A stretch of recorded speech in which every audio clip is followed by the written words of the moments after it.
Today's video, maglagay tayo ng screen protector ng ating digital panel gamit lang lighter at lumang ATM card.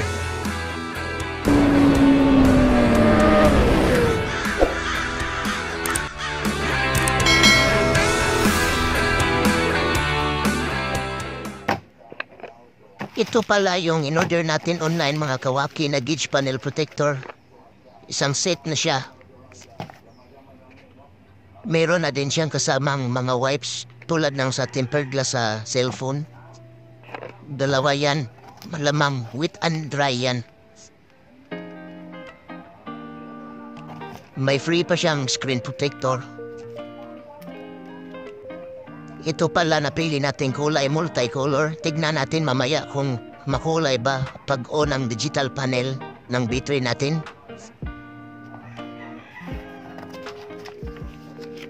May kasama na din siyang guide, kaya walang problema. Ito naman sa gilid banda. Ito ay protector ng select buttons.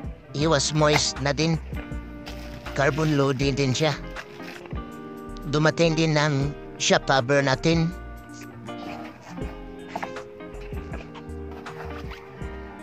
So maglagay na rin tayo nito para iwas sa putik.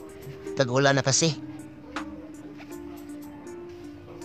Ilagay muna natin itong shock cover. Mandali lang naman itong ikabit. Ibalot lang ito sa shop tapos idikit.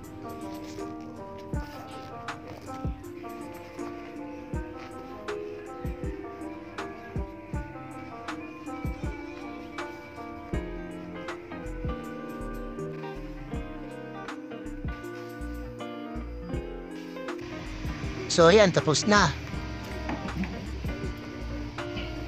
So dako naman tayo dito sa digital panel niya.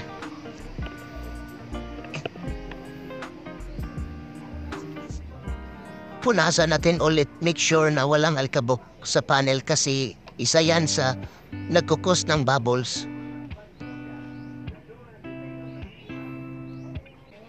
By the way, mag-ready na rin tayo ng squeegee.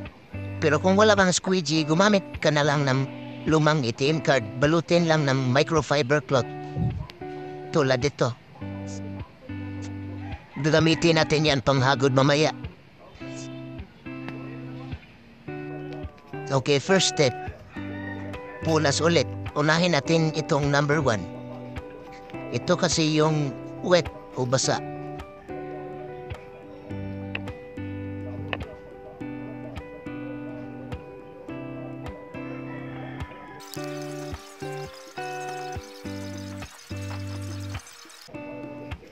Isunod naman natin itong number 2. Ito ang dry wipe.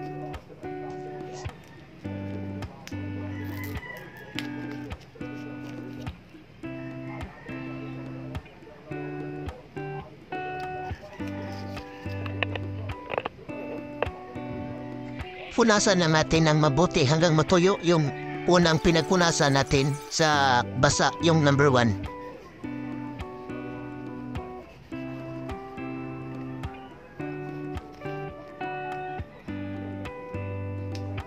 Ayon sa guide, tuklapin ang kalahati tsaka i-adjust pero medyo nahihirapan ako kaya ginupit ko na lang muna para hindi mahirap i-adjust.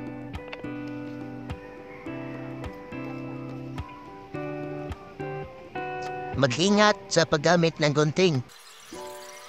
Dahan-dahan lang baka matamaan yung screen protector natin.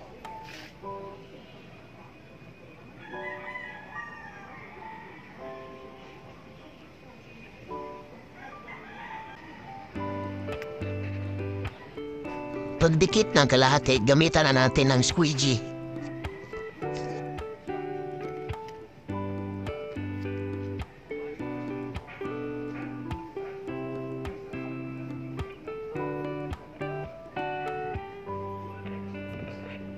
Tamang hangod lang mga kawaki para walang mamumuong bubbles.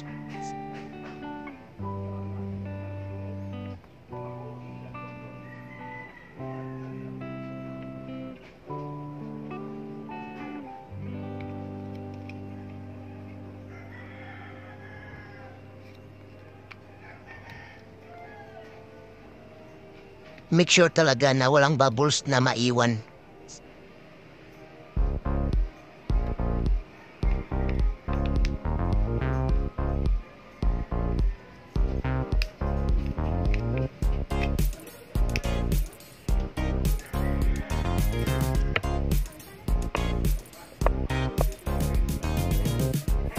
Pagkatapos dapat initin ang heat gun or hair blower, pero kapag wala naman kayo niyan, pwede rin gumamit ng lighter.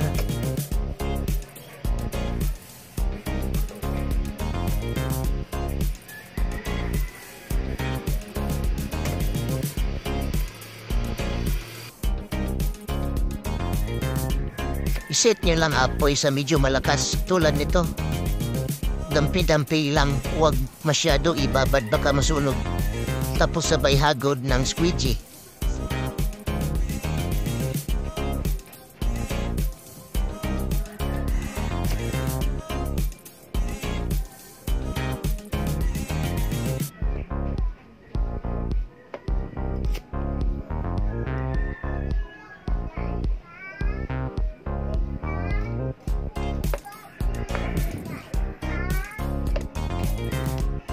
Ayon sa guide, tuklapin ang plastic pagkatapos idikit, pero nagulat ako, bigla na lang mat at medyo malabo.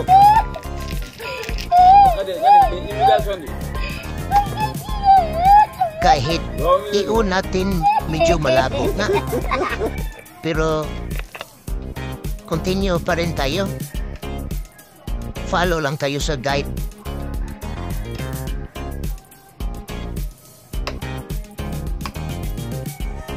Isunod naman natin itong carbon lodi. Same procedure lang sa paggamit ng lighter.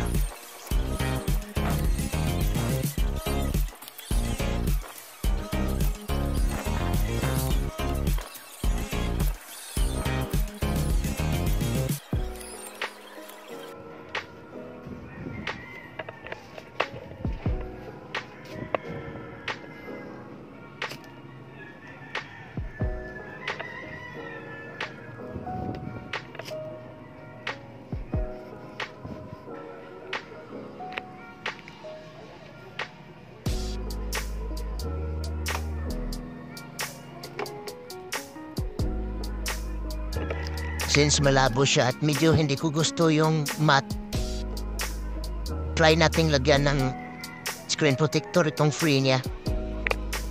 Same procedure pa rin. Tapos may plastic yan sa taas, tuklapin lang. Ito na the moment of truth. Yun no, medyo maganda na tignan at malinaw na rin.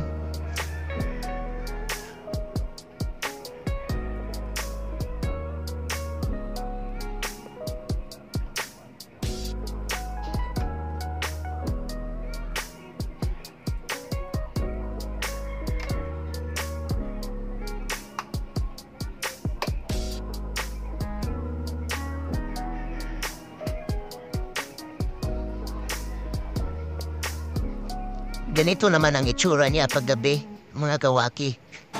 Hindi nakita yung ibang kulay. Blue at purple na lang ang natira.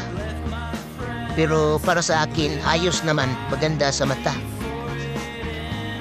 At pinaka-importante sa lahat, klaro ang mga details ng ating panel.